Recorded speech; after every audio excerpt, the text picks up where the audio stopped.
Thanks for joining us. I'm Judy Simpson. We have a number of traditions on Across the Fence. One of them is to recognize National Library Week. This is a week to celebrate the contributions of our nation's libraries and librarians and to promote library use and support.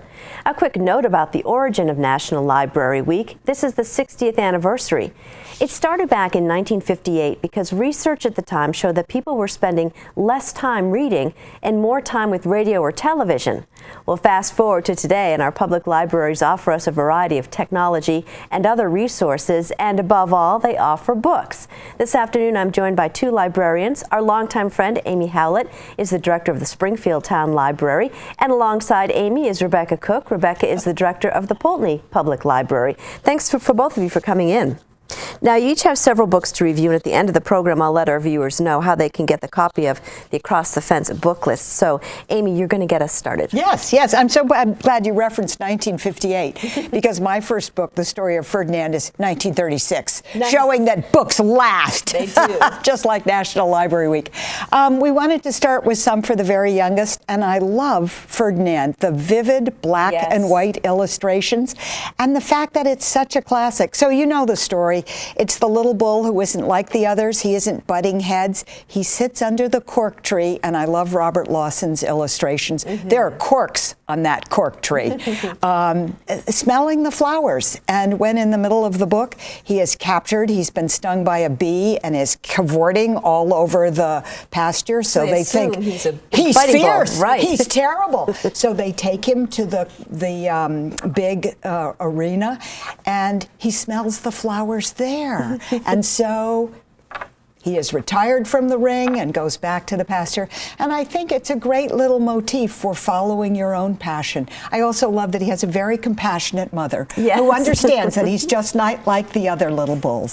So The Story of Ferdinand, what a classic. Thank you, Monroe Leaf. Yeah, terrific.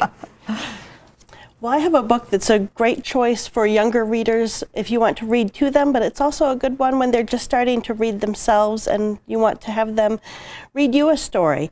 It's Duck, Duck, Porcupine by Selena Yoon, and it's the first in a series of easy readers that follow these three friends on their everyday adventures.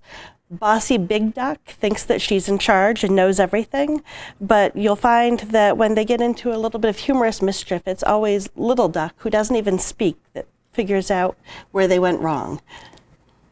That sounds great. So another one that kids can read very soon is Brown Bear, What Do You See? It's Bill Martin with illustrations by the fabulous Eric Carle. So it's colors and it's animals, but it's also that routine pattern. And it's so rhythmic, I think it's almost an introduction to music. Brown Bear, what do you see? I see a yellow duck looking at me, and then the progression through. It's so rhythmic and so easy. Kids can even make up their own, but they can read it to you, which you're right is so powerful, just by looking at the pictures. Wonderful. So terrific. Great starter book. And a great introduction to a fabulous author and a fabulous illustrator. I know, Eric Carle, a very hungry caterpillar. Yes. I brought a picture book called Jabari Jumps by Gaia Cornwall, which is a new book that just came out last year. It's already receiving awards and getting a lot of attention. It's a story of Jabari, who has finished his swimming lessons and is now ready to go to the town pool and try the diving board. Everybody can make it to the high. Oh, yes. It's an exciting milestone in childhood. So he goes to the pool with his father and is very eager to tell everyone how he's not scared at all. However, when he's confronted with that big ladder, all of a sudden he realizes maybe he needs to think about how to make the perfect jump, and maybe he hasn't warmed up enough, and maybe he needs to do a few stretches. And when Jabari finally climbs the ladder to the top of the diving board, Cornwall uses forced perspective so that we see the pool below and all of the people from his viewpoint and see just what a daunting task this is for a little boy. And I think it's just a beautiful story that is a tribute to everyday bravery and encouraging children to take these scary steps that bring them exciting new adventures. Yeah. We believe a lot in the power of books. You can tell. Two librarians, yeah. So I thought I'd bring an oldie but goodie to everybody's attention again, A Wrinkle in Time by Madeleine L'Engle. I saw the movie with a couple librarians, and we kept saying to each other, it wasn't like this in the book, was it? It's a real landmark for me. I mean, I remember how I felt reading that book, and I want to introduce it to the next generation. So it's the story of really Meg Murray, who is, you know, the kid with braces who doesn't fit in. She loves math, but she doesn't do well in school because she's such a strong personality, and she wants to find her father. So she and her little brother, who's also very precocious, Charles Wallace, set out on this adventure with what we call extraterrestrial beings.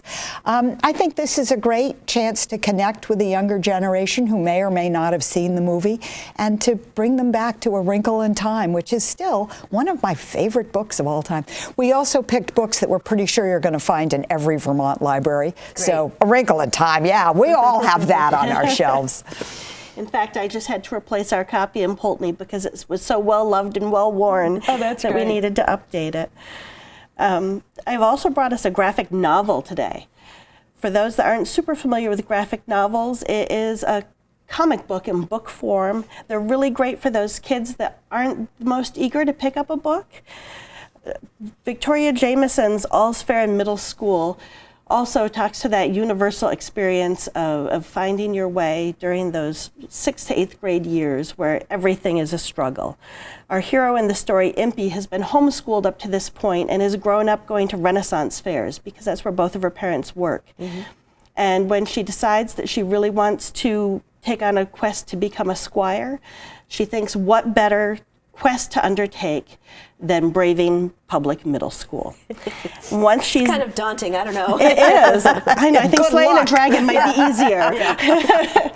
But once she's there and starts looking at her life through other children's eyes, she realizes that maybe her life is a little more unique than she realized, and has to make those tough decisions that we all have to make at that age between doing what will help you fit in with the crowd versus being true to yourself. And it's just a really powerful story of the importance of being proud of who you are. Mm-hmm.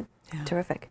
So I also brought something for the nonfiction readers. I'm happy to say that Springfield has a ton of readers who come in and head straight for the memoirs, the politics, the sturdy books about the way things are.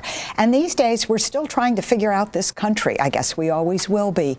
But one of the books that I'm recommending to people who see how divisive we've become is Tribe by Sebastian Junger. So he looks at this idea of what holds us together. And they're short essays. So, for example, the captives of Native Americans who, often wanted to stay with the tribe who captured them. They didn't want to go back to their own families. He looks at military veterans who come home from the war and really miss the platoon. What does that mean about us? And in a time when we're picking litmus tests, I believe in every man's right to carry a gun. That's going to be the side I vote with. It's interesting to say, why can't we see the good in both sides and reach across the aisle? So it's my recommendation if you're looking for something to understand the country or to see a path forward. So it's Tribe, Sebastian Junger. Okay, great. Skinny little book, too. I like those. Well, my nonfiction pick is a skinny little book, too, but that's because it's a nonfiction picture book, another great book for those young readers. Every child in Vermont knows the name John Deere. However, when they hear John Deere, they think of the big green tractors that you see everywhere. John Deere, That's Who by Tracy Nelson Moore and illustrated by Tim Zeltner with beautiful illustrations, tells the story of John Deere the man. He was a Vermont blacksmith who in the 1830s moved to Illinois. And in Illinois, at that time, trying to find a way to plow through that tough prairie soil was still a struggle and was really impeding farming developing in that area. And it was John Deere who developed a tractor that could cut right through that tough prairie soil and make farming a much more recognizable and realizable dream for these people that were moving west. And it's a just beautiful story of perseverance and hard work and how you can do anything if you really set your mind to it. And I think Vermont kids are going to love learning about the man behind the tractor. And who knew he was Vermont? Certainly I didn't. I know. It's That's great. always great when you find these exciting ties to Vermont. Our little state reaches farther than most people realize. Yeah. So I don't want to forget fiction because, you know, that's great for adults. So I brought two. I Am Pilgrim by Terry Hayes. I've got to say, you know, the meaning of one-hit wonder. I wish he'd gone on to write a lot more books, but I love the thrilling suspense of I Am Pilgrim.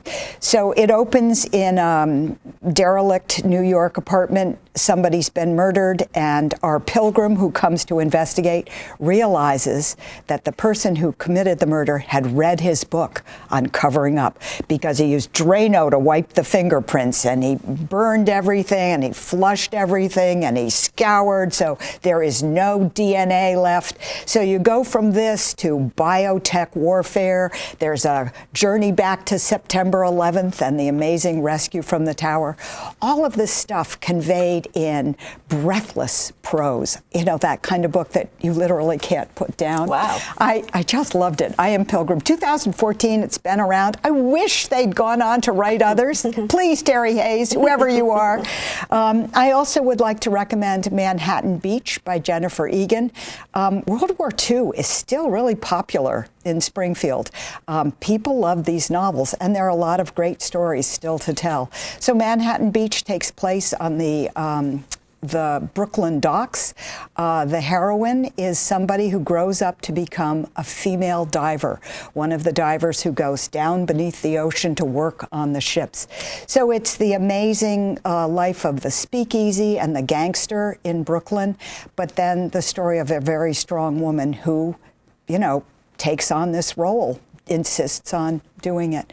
Just a great read. And Jennifer Egan keeps trying her hand at different things. So she's literary as well as historical, but top-notch novel. Nice. Strong narrative. Great. Well, I find when I'm looking for fiction to read that as often as not I pick up a teen book as I do an adult fiction book.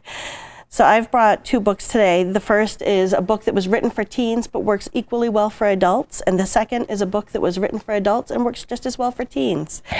The first one, The Blue Sword by Robin McKinley, is a Newbery winner that was published in 1982, but is just as exciting today as when I first read it. It's the story of Harry Crew, who leaves her homeland to move to the desert outpost of Istan, where her brother is a soldier. A chance encounter with the native Free Hill folk that are from that land finds her being first a captive. She wakes up bundled across a horse riding through the desert, and she quickly goes from captive to honored guest to finding herself training to be one of the great warriors of the land, learning how to ride the beautiful, majestic hill horses that are ridden without saddle or bridle. It's just this intuitive You've captured the book, and it's such a strong fantasy. And it's a beautiful fantasy. It inspires so many of the series that are being written today, and is perfect for all those horse lovers out there. And it's wonderful because Harry becomes this agent of change that bridges the diverse cultures that she's a part of. Nice. So that's absolutely beautiful. Highly recommended. And my second choice for fiction is The Rook by Daniel O'Malley, which is a mixture of fantasy, science fiction, and good old espionage thriller. Mavonwe Thomas wakes up in a London park surrounded by bodies with no idea who she is. Her only clue is a letter in her pocket that she wrote to herself with instructions to get to her apartment. She gets there and reads these journals and learns that she's a high-ranking official in the Checquy, which is this British top secret government organization that deals with the supernatural. And lo and behold, she had uncovered a plot from within. And that was why her memory is wiped. So now she has to try and solve this mystery of who the enemy within the organization is without tipping her hand that she doesn't know who she is, which is really interesting because for the first half of the book, she doesn't even know how to pronounce her name. She calls herself Mythony. Nice. Well, my book pick was The Rosie Project by Graham Simpson, and it was fun. I laughed out loud reading this. Don Tillman is a genetics professor, and he has Asperger's syndrome, and he decides that rather than wasting his time dating, he will come up with a questionnaire to give women to fill out so he can just eliminate, all the trouble. Yes. And it's just really, really funny. And of course, as we all know, love is illogical, so that doesn't work. But it's a good book. There's a sequel that I'm definitely going to read as well, so that's a lot of fun. Now, you can get a complete list of all the books that we've reviewed this afternoon. You can write or call the Springfield Town Library at 43 Main Street, Springfield, Vermont, 05156. Please include a self-addressed envelope, or you can call 802-885-3108 and ask for the Across the Fence book list. And that's our program for today. Thanks for joining us. I'm Judy Simpson. I'll see you again next time on Across the Fence.